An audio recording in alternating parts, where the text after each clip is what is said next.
It started with a knock. Not just any knock, the kind that crawls under your skin, steady, deliberate, like whoever was on the other side of the door wasn't in a hurry. It was just past midnight, the hour where silence feels heavier than sound. My apartment was still. The hum of the fridge, the occasional tick of the wall clock, mundane things that should have made me feel safe. But when the first knock came, it was like every sound in the world held its breath. I froze. 3 knocks. Slow. Spaced out. Like they wanted me to know they weren't going anywhere. At first, I thought maybe it was the neighbors, some drunk idiot knocking on the wrong door. But the hairs on the back of my neck stood up before my brain even caught up. My gut whispered something my logic didn't want to admit. I knew that knock. 12 years is a long time, long enough for memories to blur, for faces to fade. But some things don't leave you. Some things you don't want to remember but can't forget. That knock had lived in the back of my skull, buried under a decade of dust and denial. I whispered his name without meaning to. And that's when it hit me. He died 12 years ago. My heart didn't just race, it lurched, like it was trying to climb out of my chest and escape through my throat. Every rational part of me screamed impossible. But there it was, undeniable, echoing off the wood like a cruel joke. If you think this is just another ghost story, wait until you hear what he said through the door. I crept closer, my bare feet barely making a sound on the cold floor. I didn't turn on the lights. Somehow, it felt like if I broke the darkness, whatever was outside would see me clearer. The second round of knocks came, louder this time. Not frantic. Not demanding. Patient. As though whoever, or whatever, was out there knew I'd give in eventually. Don't, my mind screamed. But curiosity is a kind of poison. I pressed my ear to the door, straining to hear. At first, nothing but the ringing silence of my own pulse. Then, breathing. Slow, heavy, deliberate. Not wind, not imagination. A man's breath. And then a voice. Low. Familiar. Open up. It's me. My knees almost buckled. That voice belonged to someone buried 12 years ago. Someone whose coffin I'd seen lowered into the dirt. Someone whose face still showed up in my nightmares, in the moments when the world grew too quiet. I wanted to scream, to demand how this was possible, but my throat locked tight. The only sound I made was a shaky exhale that fogged against the wood. Another knock. Softer this time. Almost gentle. You're still awake. I know you are. How could he know that? I staggered back from the door, clutching my chest like that could steady the thunder inside. My apartment suddenly felt too small, too fragile. The thin layer of wood between me and whatever was out there might as well have been paper. And yet, some sick, masochistic part of me wanted to see. Wanted proof that this wasn't some twisted dream. I edged toward the peephole, every step a battle against reason. My breath hitched as I leaned forward. I almost pressed against the tiny glass circle. What I saw made my stomach plummet. He was standing there. Same clothes. Same crooked tilt of his head. Same eyes, though duller now, like glass marbles instead of anything human. And he smiled. That smile wasn't warm, wasn't human. It was the kind of smile that told me he knew things I didn't. Things I wasn't supposed to know. 12 years in the ground, and yet there he was, smiling at my front door like he'd just walked over from next door. My hand hovered over the lock, trembling, torn between survival and madness. Because no matter how impossible it was, he was here. And he wanted in. The last time I saw him alive was the night everything went wrong. His name was Daniel. Most people called him Danny, but he hated that. Said it sounded childish. To me, though, he'd always be Danny, half because he was my best friend, and half because no matter how hard he tried to act older, there was always a boyishness about him he couldn't shake. Danny had this restless energy, like he was always half a step ahead of the world. Couldn't sit still. Couldn't stop talking. He filled silence with sarcasm, with bad jokes, with the kind of laugh that made you forget you were mad at him in the first place. And he had this weird little habit. Whenever he got nervous, he'd drum his fingers on the table, 3 taps at a time. Always 3. Funny how details like that cling to you. It's the little things you remember most, not the big ones. We grew up together, 2 kids who thought the neighborhood was our entire kingdom. Summers were spent riding bikes until the streetlights came on, sneaking sodas from the corner store, daring each other to knock on doors we weren't supposed to. Danny always led the charge. I followed, half thrilled, half terrified. But as we got older, something shifted. He got darker. Still funny, still quick with a grin, but his eyes carried shadows I couldn't name back then. Sometimes he'd vanish for hours, come back smelling like smoke or with dirt under his nails. When I asked, he'd shrug it off. Don't worry about it. Just some stuff I gotta handle. Stuff I wasn't supposed to know. That phrase haunted me even before he died. Because deep down, I think Danny carried secrets. The kind of secrets that weigh down your soul until it buckles. The night it happened, I remember it clearly, too clearly. We'd been at the old quarry, a place we weren't supposed to be. Teenagers treating danger like a rite of passage. The quarry was abandoned, rusted fences half torn down, warning signs bleached by years of sun. Locals whispered about accidents, about people disappearing down there, but that only made it more magnetic to us. Danny was different that night. Quieter. He kept checking over his shoulder, like he expected someone, or something, to be following. I teased him about it, told him the only thing out there was raccoons and the occasional stray dog. He didn't laugh. Instead, he grabbed my arm and said, "If anything happens to me, don't believe what they tell you." I didn't know what to do with that. I thought he was being dramatic, feeding into the spooky atmosphere. I rolled my eyes and told him to chill. But he didn't. He just gave me this long, heavy look, like he wanted to say more but couldn't. That was the last real conversation we had. What came next was chaos. Screams in the dark, the crunch of gravel under running feet, the blinding beam of a flashlight that wasn't ours. I remember tripping, skinning my knee, trying to catch up to him. But when I finally found Danny again, it was already too late. The police told everyone it was an accident. That he'd slipped near the edge and fallen. The drop wasn't far, but somehow his neck broke clean. Quick. Fatal. They made it sound simple, almost merciful. But I was there. I heard him scream in a way that didn't sound like someone falling. It sounded like someone being dragged. And here's the part one never told anyone. When I reached him, when I saw his body crumpled at the bottom, there were marks. Long, thin scratches running across his arms and down his face, as if something had clawed at him. I tried to tell the cops. They didn't listen. Said my memory was playing tricks, that trauma messes with the mind. But I know what I saw. The funeral was closed casket. They said the damage was too severe. His mother sobbed against my shoulder, and all I could think was, that's not the whole truth.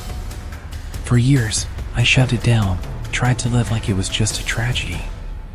But there were nights when I swore I could hear that rhythm, 3 taps, echoing in my dreams. Little reminders that Danny wasn't gone. Not completely. And now, 12 years later, he's knocking at my door.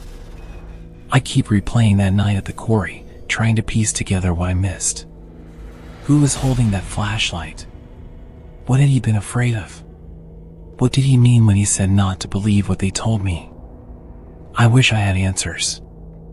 I wish I could tell you this is just grief resurfacing, a guilty mind inventing ghosts. But the thing standing outside my apartment isn't a memory. It's Danny. And somehow, he's come back. I don't know what possessed me to touch the lock. Maybe it was madness, Maybe it was the kind of curiosity that kills cats and, apparently, humans too. But when I heard my name, spoken in the exact same way he said it the night he died, my body moved on its own. The sound wasn't just familiar. It was identical. Same cadence, same teasing drawl, like he was about to crack a joke at my expense. After 12 years of silence, it sliced through me like a blade. I twisted the lock. The click echoed louder than it should have. My hand hovered on the handle, sweat slicking my palm. Every rational cell in my brain screamed, "Don't do it." I thought maybe it was a prank, someone who knew the story, someone trying to get under my skin. But deep down, I already knew no prankster could mimic that voice. I opened the door, and there he was. Danny. Or something that wore his shape. At first glance, it was perfect. Same dark hair, though a little too neat. Same eyes, though the spark behind them was muted, like someone had dimmed the light bulb. His smile was wide, familiar, but when I really looked, it bent wrong, stretched just a fraction too far. My throat went dry. "Danny?" He grinned wider. "Took you long enough." The hallway light flickered above us, buzzing faintly. Shadows jittered across his face, and for a second, I thought I saw dirt clinging to his skin. Dirt and something darker smeared at the corner of his mouth. But then it was gone, like a trick of the eye. I backed up instinctively, keeping the door between us. "This isn't real. You're not real." He laughed. God, it was the same laugh. That deep, chesty chuckle that always made teachers roll their eyes in class. "You always were the skeptic." I tried to slam the door shut, but his hand shot out. Cold. Too cold. Not the cold of night air, this was the kind of cold that seeped straight through your skin and into your bones. His fingers wrapped around the edge of the door, nails scraping the wood. "Don't," he said softly. "I'm not here to hurt you." Every instinct told me he was lying. "What do you want?" My voice cracked. For a moment, his smile faltered. His eyes locked onto mine, and I swear they looked hollow, like glass marbles reflecting the dim light. "I need you to remember," he whispered. "Remember what?" The silence that followed was heavier than words. He leaned closer, and I could smell him, earthy, damp, like wet soil after rain. The scent of graves. "Think about the night at the quarry," he said. "Think about what you saw." My stomach nodded. I tried to push him back, but his grip on the door didn't budge. "That was 12 years ago. You're dead?" He finished the word for me, still smiling, though it didn't reach his eyes. "Yeah, I know." Hearing him say it, so casually, nearly buckled my knees. This had to be a dream. Sleep deprivation. A hallucination born of guilt. I pressed my nails into my palm until I broke skin, desperate to wake up. But the sting was real. The blood was real. And so was he. "What do you want from me?" I asked again. This time, his smile faded entirely.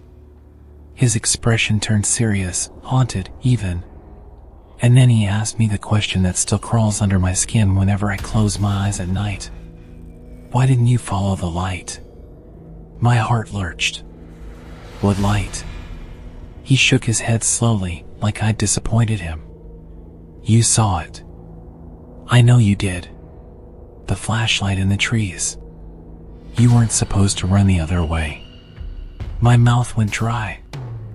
I remembered it. That blinding beam cutting through the dark, the one that made me stumble. But I buried that memory so deep I'd almost convinced myself it hadn't happened. "You don't understand," Danny whispered, leaning closer. His eyes were wide now, frantic. "They're still out there.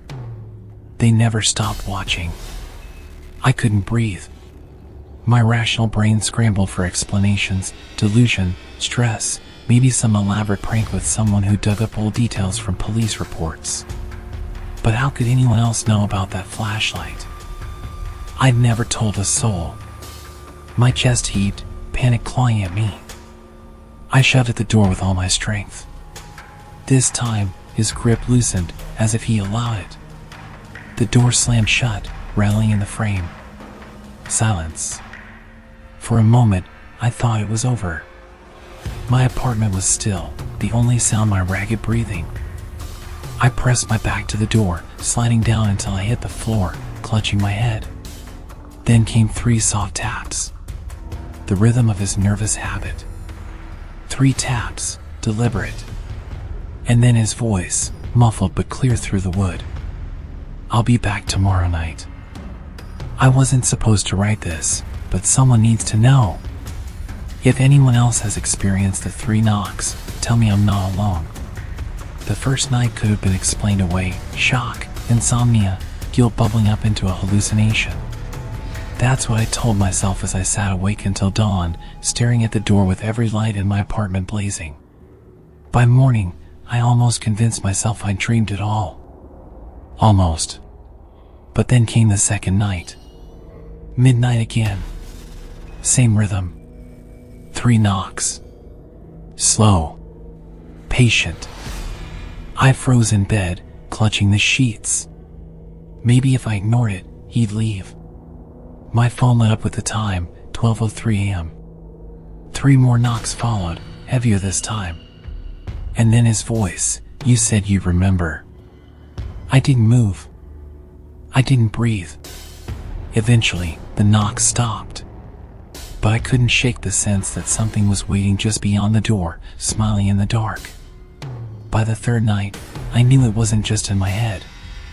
It started the same way: 3 knocks, midnight sharp. But when I didn't answer, the pattern changed. A pause, then 6 rapid taps, like impatient fingers drumming. My stomach dropped. That was Danny's nervous habit. Only Danny's. "Open the door," he whispered. "You have to know the rules." That was the first time he mentioned them. The rules. I didn't ask for them. I didn't want them. But over the nights that followed, they revealed themselves. The first rule came in a whisper through the wood: never answer on the 3rd knock. The second rule the next night: never look me in the eyes too long. If you do, I won't look away. The 3rd rule was delivered after hours of silence, just as I thought he'd finally left: if you hear scratching, don't open the walls. It's not me inside. Each night, more rules. Each one stranger, more specific, like pieces of a puzzle I didn't want to solve. By day, I tried to live normally.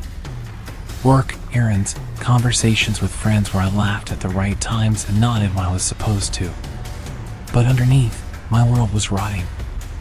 Every sound felt like a trigger. A knock on a coworker's desk made me flinch so hard I spilled my coffee. A friend's joke about seeing ghosts left me shaking for hours. I couldn't tell anyone. What would I say? My dead best friend knocks on my door every night and gives me rules to follow. They call a psychiatrist, not a priest. The nights stretched longer. The rules multiplied. Never let him in before sunrise. Never speak his full name out loud after dark. Never follow the light unless you're ready to see them too. Who were they? He never explained. Just smiled that too wide smile through the door, like he was daring me to ask. I started writing the rules down, scribbling them in a notebook I kept hidden under my mattress. Not because I wanted to remember, but because forgetting felt dangerous. Like forgetting would mean breaking them by accident. One night, I made the mistake of asking, "What happens if I break them?" Silence. Then a laugh that didn't sound like Danny at all. Low. Wrong. Too many teeth in it. "Try it," he said. "See for yourself." I didn't ask again. Sleep became impossible. I sat up until dawn most nights, ears straining for knocks, scratches, whispers. Sometimes I thought I heard footsteps in the hall, slow and dragging, but when I checked the peephole, no one was there. except on the nights when he was standing motionless, smiling. Once, I broke. I screamed through the door, "What do you want from me?" His reply was calm, almost kind. "To prepare you." "For what?" I demanded. A pause. "Then, you'll see when they come." That was the first time he said it. They. Plural. My skin crawled with the implication. By the 7th night, I noticed something new. My apartment door bore marks, faint at first, then deeper each day. Long scratches etched into the wood around the lock, like claws testing the barrier. The rules didn't say anything about that. I tried everything: salt at the doorway, prayers I half remembered from childhood, even calling my building's maintenance to replace the door. The next night, the new door had the same scratches, and the knocking never stopped. I stopped going to work. I couldn't risk being away at midnight. Food deliveries piled up untouched outside my door because I couldn't bring myself to open it after dark. Friends stopped calling. My world shrank to a single room and the whispers that seeped through its walls. Some nights, I thought I heard other voices. Not Danny's. Higher, thinner, like children whispering secrets in the dark. But whenever I pressed my ear to the wood, silence swallowed them whole. I know how this sounds. I know most of you won't believe me. But if you've ever woken up at midnight to 3 slow knocks, don't dismiss it. Don't tell yourself it's a dream. Because if you do, it might already be too late. Danny isn't the only one who knocks. And the rules? They're not just for him. I thought maybe if I dug deep enough, I could make sense of what was happening. Prove it wrong. Strip away the fear with facts. But facts can be more terrifying than ghosts. It started with the police reports. I hadn't looked at them in 12 years. Back then, I was too young, too shaken. But now I needed answers. I filed a request for the case documents, and when the manila envelope arrived, I tore it open like it might bleed. The first page was routine: incident date, location, cause of death listed as accidental fall. The language was cold, clinical, stripping Danny of everything human. But as I read further, details began to snag. Witness statements didn't line up. One officer noted he'd seen signs of a struggle near the quarry edge, scuff marks in the dirt, branches broken. Another said the area looked undisturbed. How could both be true? Then there was the coroner's report. That's where I froze. What I found in the coroner's report should have been impossible. It listed his neck fracture, sure, but there were also abrasions, long, thin lacerations across his arms, chest, and face. Not the kind you get from a fall. The report described them as linear wounds of undetermined origin. But the phrasing stuck out: undetermined. Not animal, not environmental. Just unexplainable. And buried halfway down the page, a note scrawled in pen, not typed. Marks resembled defensive wounds. Patient may have been attacked prior to fall. But no attacker was ever mentioned in the official conclusion. I slammed the file shut, hands trembling. It wasn't just an accident. Someone, something, had been there. And the report had been buried, hidden under bureaucratic doublespeak. This was bigger than just him. I needed more. So I went digging into the archives, old newspapers, forgotten message boards from back in the day. That's why I found the rumors. A thread on a long-dead forum. Teenagers from our town whispering about the watchers at the quarry. Stories of strange lights in the trees, of knocks echoing through the rocks when no one else was around. One post chilled me: don't follow the light. They don't like witnesses. Witnesses. I remembered the flashlight. The one I'd buried in memory until Danny forced it back into my head. Someone had been there, watching. And it wasn't just Danny. The forum threads mentioned others, kids who'd gone missing, People who turned up dead under mysterious circumstances. Always at night. Always near the quarry. Patterns emerged. 2, 3 knocks. People described hearing it outside their homes days before someone disappeared. A warning. Or a summons. My stomach churned as I pieced it together. Danny hadn't just fallen. He'd been chosen. Marked. And now, 12 years later, they hadn't finished with him. Or with me. I scoured the obituaries. Cross-referenced names with police reports. The deeper I dug, the clearer the picture became. The quarry wasn't just an accident hotspot. It was a hunting ground. One article from 1983 mentioned a group of teens found huddled together near the quarry edge, all dead from what was described as mass hysteria and exposure. But a witness, an old man who'd stumbled across them, claimed he heard knocking echoing in the night. His account was dismissed as delusional. The same phrase kept cropping up. Mass hysteria. Hallucination. Delusion. Convenient labels to explain away the impossible. I wanted to believe that too. I wanted to tell myself I was just unraveling, that all of this was a paranoid spiral. But then I found something that shattered any hope of denial. A photograph. Tucked in the back of the police file, almost forgotten, was a grainy black and white photo from the quarry the night Danny died. At first, it looked unremarkable. Trees, rocks, shadows. But in the far corner, just at the edge of the frame, was a figure. Tall. Too tall.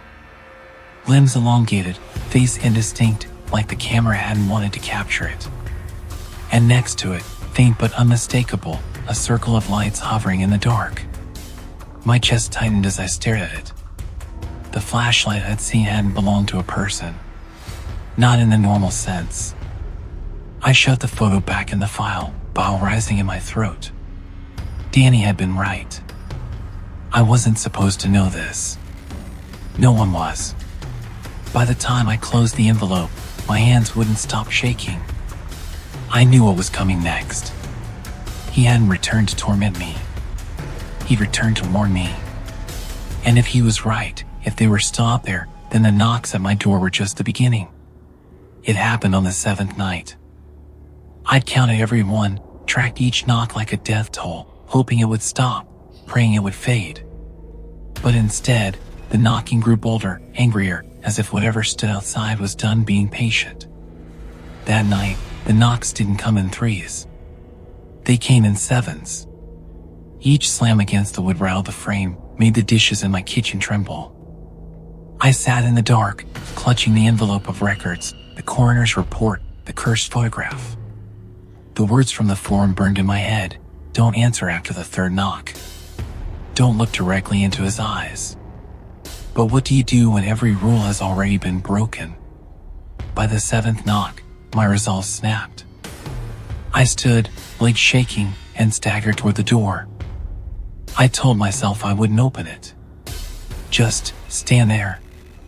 Just listen. But then he spoke. Name. The way he said my name was the exact same way he did the night he died. That dragging drawl, that teasing love like he was about to crack a joke. Hearing it again ripped through me like glass. Some of you will think I was hallucinating. I wish I was. I pressed my forehead to the door, every nerve screaming to turn away. My breath fogged against the wood. What do you want? I whispered. Silence. For a long, terrible moment, silence. Then, closer now, right against the crack of the door, let me in. My heart slammed. I gripped the knob so tightly my knuckles whitened. All the warnings surged through my mind. Don't open. Don't let him in. But here's the thing they don't tell you. Fear and curiosity are twins. And curiosity has sharper teeth. I turned the lock. The click echoed like a gunshot in a still house. And then, slowly, deliberately, I pulled the door open. He was standing there. Danny. Or what was left of him. At first glance, he looked almost normal. Same shaggy hair, same ripped hoodie, same crooked smirk he used to wear when he thought he was getting away with something. But the longer I looked, the more wrong it became. His skin was pale, too pale, stretched tight across his bones. His eyes, God, his eyes, were bottomless, pits of something blacker than black, like they didn't just absorb light but devoured it. And yet, I couldn't look away. The moment I looked into his eyes, I understood why he came back. Not revenge. Not torment. A message. "You shouldn't have read it," he said. His voice was calm, steady, like he was telling me the time of day. But the words cut deeper than a scream. "The report?" My voice cracked. "The photo? What are you talking about?" "They know now." The porch light flickered. Behind him, the street was darker than it should have been, shadows pooling unnaturally, swallowing everything. I swallowed hard. Who knows? The ones who took me. The ones who marked me. They don't like witnesses. His hand lifted, and for the first time I saw the marks. Thin, jagged lacerations carved across his wrist and forearm, the same described in the coroner's report. But they weren't scars. They were still raw, fresh, glistening. "They won't stop now," he whispered. "They'll come for you." My chest tightened, bile rising in my throat. "Then why are you here? Why knock? Why now?" For the first time, his expression shifted. That crooked smirk faltered. His lips trembled, and his voice cracked like a broken radio. "Because I didn't go quietly. And neither will you." I stumbled back, heart jackhammering. His words weren't just a warning, they were a curse. The air around us thickened. The street outside seemed to ripple, like heat waves rising off asphalt. And in those ripples, shapes began to form. Tall, distorted figures, their outlines jagged like static. Watching. Waiting. I slammed the door shut, chest heaving, but it was too late. The rules didn't matter anymore. I'd already broken them. On the other side, Danny's voice dropped into a rasp, inhuman, layered with something deeper. "You'll hear the knocks again. And when you do, don't answer." I backed away, tripping over the coffee table, nearly dropping the envelope in my hands. My pulse pounded so hard I thought my skull might crack. But here's the truth, I know I will answer. Because that's what they want. That's why they sent him back. Not to scare me, not even to warn me, but to make sure I can't resist the door when the time comes. The knocking stopped after that night. Days passed in silence. No footsteps outside. No whispers. No shadows moving at the edge of my vision. Almost enough to make me believe it was over. Almost. Because last night, I dreamed of the quarry. The water was black as oil, the air choked with static. And standing at the edge was Danny, arms outstretched, whispering words I couldn't hear but somehow understood. "They're coming." I woke up with dirt under my fingernails. My shoes soaked, as if I'd walked to the quarry in my sleep. Now I sit here, writing this, trying to make sense of what happened. My hands won't stop shaking. My ears strain for sounds outside the window. And sometimes, when the house is quiet enough, I think I hear it again. A single, deliberate knock, followed by silence. If you've ever heard it, if you've ever felt that pull to the door, tell me. Please. Because I need to know I'm not alone in this. But if you haven't, don't go looking for it. Don't ask questions you're not ready to hear answers to. And whatever you do, if the knocking finds you, don't look into their eyes. It's been 3 weeks since the last time I opened the door. 3 weeks of silence. 3 weeks of convincing myself it's over. I go to work. I talk to people. I pretend to live a normal life. But underneath it all, there's this constant hum, like the faint buzz of a power line just above my head. The dread never leaves. At first, I thought maybe I'd escaped. That by shutting the door, by refusing to answer again, I'd broken whatever connection tied Danny to me. I almost believed it. Until the messages started. At first, they were anonymous comments on old forum threads. People describing the same thing, the knocks at midnight, the voice calling their name, the temptation to open the door. I brushed them off as trolls, people chasing the same stories I'd stumbled into. But then one of them mentioned a detail I'd never shared. The smell. That sharp, metallic tang that comes with the first knock, like blood in the back of your throat. How would they know that, unless they'd lived it too? I told myself it was coincidence. But then, last night, my phone buzzed. A number I didn't recognize. No message. Just a voicemail. I played it on speaker, and my blood froze. 7 knocks. Slow. Deliberate. Each one pounding through the tiny phone speaker like it was inside my skull. And after the 7th, silence. I deleted it immediately. But it doesn't matter. You can't delete what gets under your skin. I've started noticing changes in people around me, too. My neighbor swears he's been hearing scratching at his window. A coworker came in with dark circles under his eyes, muttering about someone watching him through the blinds. They don't know I'm listening, but I am. This isn't just me anymore. Whatever took Danny, whatever sent him back to me, it's spreading. Crawling from door to door, window to window, like a sickness.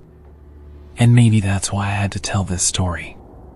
Maybe that's why I can't stay quiet, even though he told me not to write it down.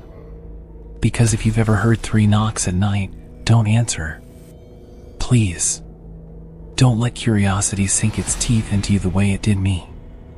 And if you've already answered, if you've already seen their eyes, then you know this isn't just a story. So I'll leave you with this. Has anyone else lost someone who came back knocking? If you have, leave a comment. Tell me. Because I need to know how far this has gone. And if you haven't, pray it stays that way. Because once you hear the first knock, it's already too late. This is the last thing I'm going to record. I don't even know why I'm doing it. Habit, desperation, maybe just the illusion that if I leave these words behind, someone else might survive. It's quiet tonight. Too quiet. The kind of silence that presses against your skull until you can hear your own pulse in your ears. I keep telling myself that means it's over, that the curse passed me by. But deep down, I know better. I've read the reports, I've heard the stories. No one escapes once the knocking starts. It doesn't vanish, it waits. Like a predator crouched in the dark, patient, certain you'll slip. And me? I've already slipped. I opened the door once. I looked into his eyes. That was enough. So I'm leaving this here, for whoever finds it. If you've listened this far, maybe you'll be smarter than me. Maybe you'll have the strength I didn't. Because knock. Slow. Heavy. Right against the door. He's here. If you're watching this, don't open the door.